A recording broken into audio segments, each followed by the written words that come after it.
السلام عليكم ورحمة الله وبركاته. إن الحمد لله وحده والصلاة والسلام على من لا نبي بعده وعلى آله وصحبه أجمعين.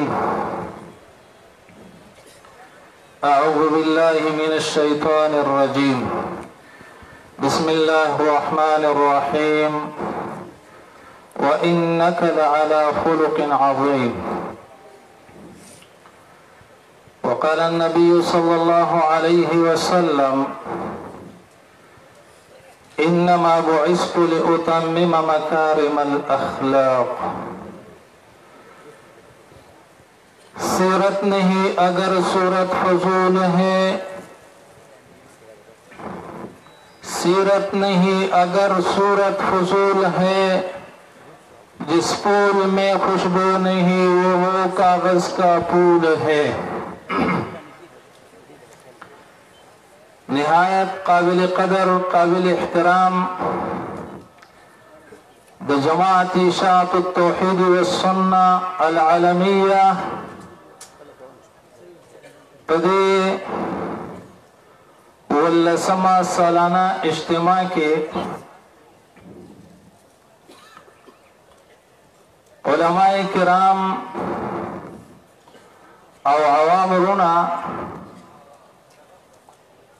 मंग तासुला द टोलोना मख के द अल्लाह तबारक व तआला शुक्रिया अदा कौल पकार दी और दाद अखलाक यो अहम हिस्सा दा। कुरान करीम द अल्हम्दुलिल्लाह रब्बिल आलमीन ने शुरू शवे दे। जमन आम दीनी किताबना चिकम उलमाए किराम व मुहद्दिसीन लिखली दी अगम द बिस्मिल्लाह ना व द अल्हम्दुलिल्लाह ना शुरू शवे। नुदासी पदे बंदे पदे मौका के मंगल द अल्लाह शुक्रिया अदा कवल पकार दी चियो मंग ता अल्लाह पाक अक़ीदा द तौहीद और अमल द सुन्नत दा नसीब करे और दी जमात सरे ताल्लुक और रबत पैदा करे दे। ब्या पदे इज्तिमा के द शिरकत तौफीक राका मंगला वर सर पदे बंदे मुंता सुटूर द अल्लाह शुक्रिया अदा कवल पकार दी चिदा से ओ मुल्क अल्लाह मंगला राकड़े दे चिदा से इज्तिमाआत व इजाजत पकी हुई बाहर मलकुनों की ददा से इज्तिमाआत व इजाजतों ने नवी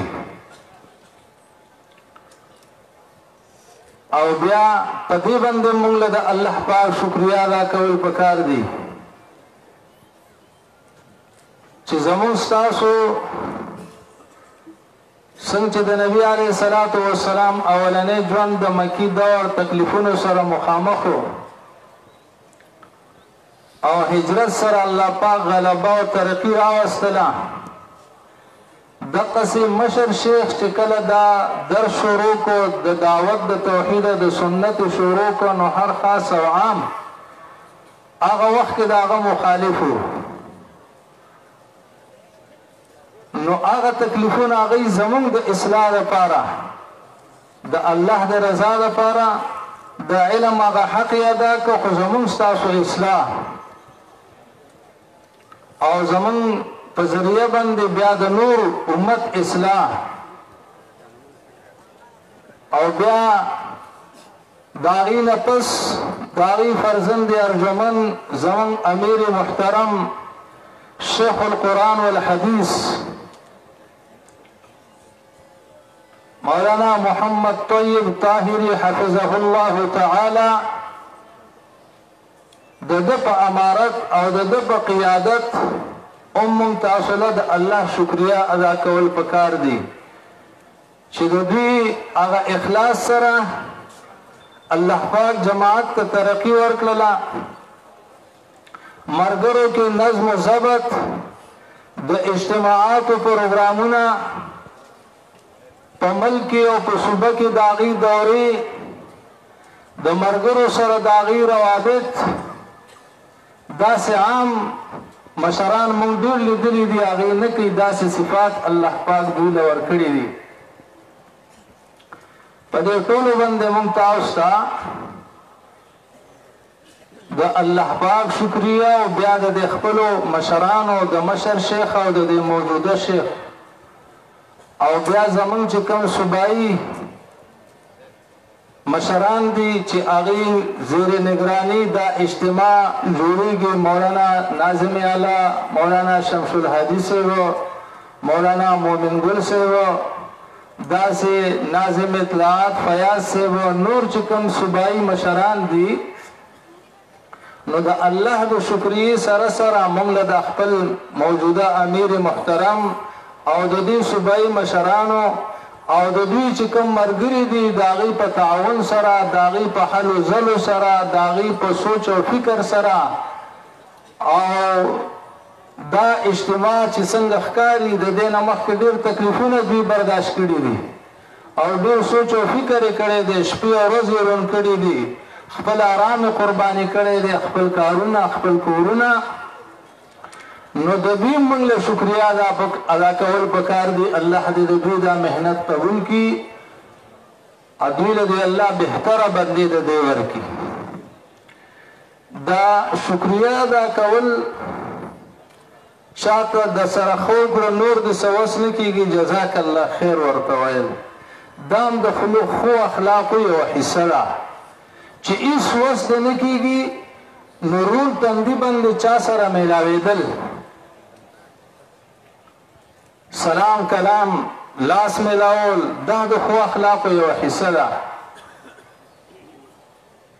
کم آیات کریمه چې ما تلاوت کړی دی په دې کې الله تبارک وتعالی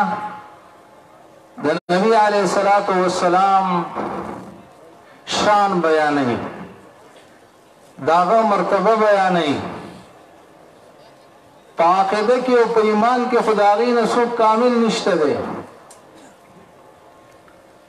او په اعمالو کې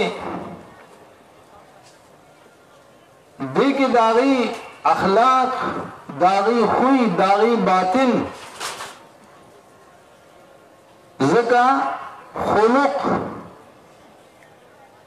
یو خلق دی دا ظاهري شکل و صورت ته وایي او یو خلق دی دا باطنی خوی بوی نبی علیہ الصلوۃ والسلام بارک اللہ فرمائی تا ستا لوی اخلاق دی ستا صبر ستا برداشت ستا شکر څنګه امام غزالی رحمه الله احیاء العلوم کې باطنی امراض باندې تفصیلی بحث کړی دی نبی علیہ الصلوۃ والسلام دې کې هم کاملو او بیا داغه مبارک الله مونږ ته فرمایي لقد کان لکم ستاسو د پاره پاغي کې ښکلي نمونه ده څنګه اخلاق چې د هغې وو دا نبی علیه الصلاة والسلام داعي وو داعي دپاره څنګه اخلاق پکار دي هارون الرشید ته یو پیره یو عالم دعوت ورکو څه خبرې کې څه مسلې نو لهجه استغه کړله هارون الرشید ورته وایي ستانه بهتره کس زمانه بیکار انسان ته الله لېږلی او ورته ویل چې فقولا له قولا لینا هغه ته نرمه خبره کوه نو دعوت یو د جهاد میدان دی د جنگ میدان دی هغې کې سختی ده او حربي کافر سره سختی ده عام معاشره کې د دعوت په میدان کې نرمي اختیارول او صفات داسې دي چې هغه ځان کې راوستل نبی علیه الصلاة والسلام ته الله پاک لا نبوت نه دی ورکړی او چې کله ورته پیغمبري اولنۍ وحی غار حرا کې راغله نو کور ته لاړ مشهوره واقعه ده د بدء الوحی نو خدیجه رضی الله تعالی عنها ته د خپل یری خبر او فرمایلا هغه ورته وی کلا والله ما یخذی کلا هیڅ چره داسې نشي کېدلی زما دې په الله باندې قسم وي چې تا کې کوم صفات دي داسې کس الله پاک نه غمجن کوي، داسې کس الله پاک نه خفه کوي. او هغه یا 15 یا 7 صفات دي چې اول تخپل ولې لره پالون کې زمون مرګرو لره د جماعت اشاعت التوحید والسنه علماء طلباء مرګري عوام دا اولنې صفت خپل ولی پالل. او بیا کاغه زمون رشتہ کې مشرک هم دی کافر هم دی داغه زمون رشتہ دار دی داغه خپل حقونه دي نو خپل ولی پالل. دویم صفت هغه وی وتحمل الكل بوج برداشت کول د خلقو د نورو. او دریم یو بیکار معاشره کې پریوت انسان هغه لاس ورکول هغه اوچتول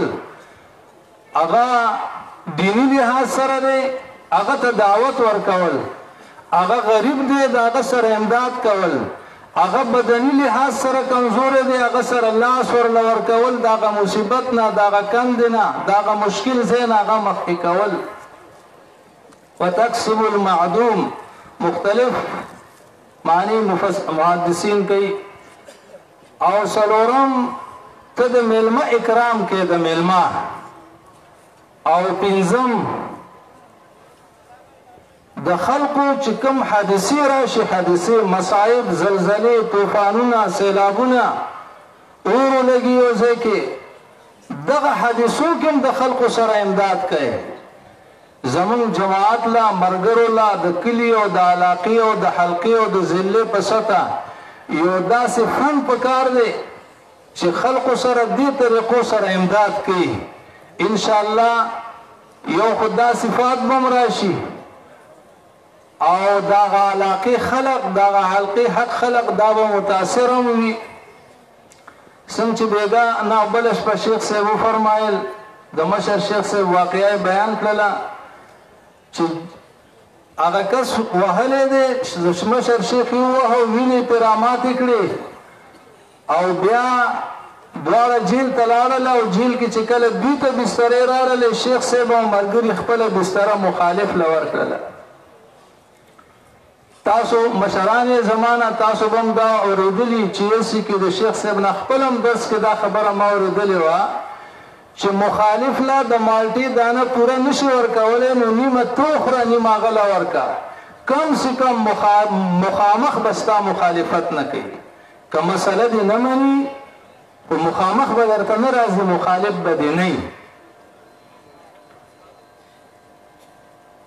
او دا د اخلاقو حصه ده د نبي علیه الصلاة والسلام دعوت هم دې طریقې سره چلولی دی. د دې وجه نه هغوی فرمایي انما بعثت لاتمم مکارم الاخلاق. زه دې لپاره راغلی یم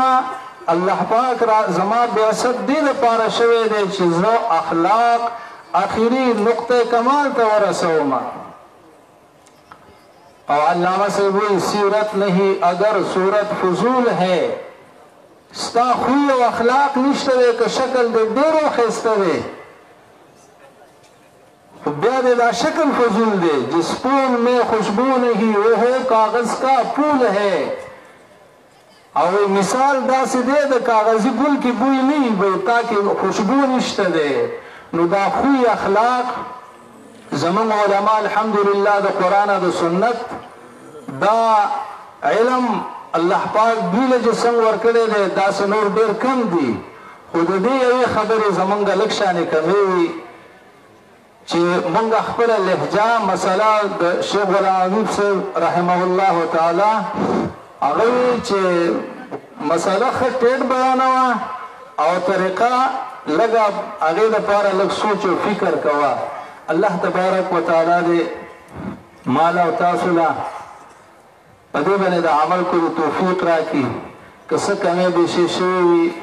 نو د هغې زه د الله نه هم معافي غواړم او ستاسو د دې اجتماع ملګرو نه مشرانو نه منتظمینو نه معذرت کوم. واخر دعوانا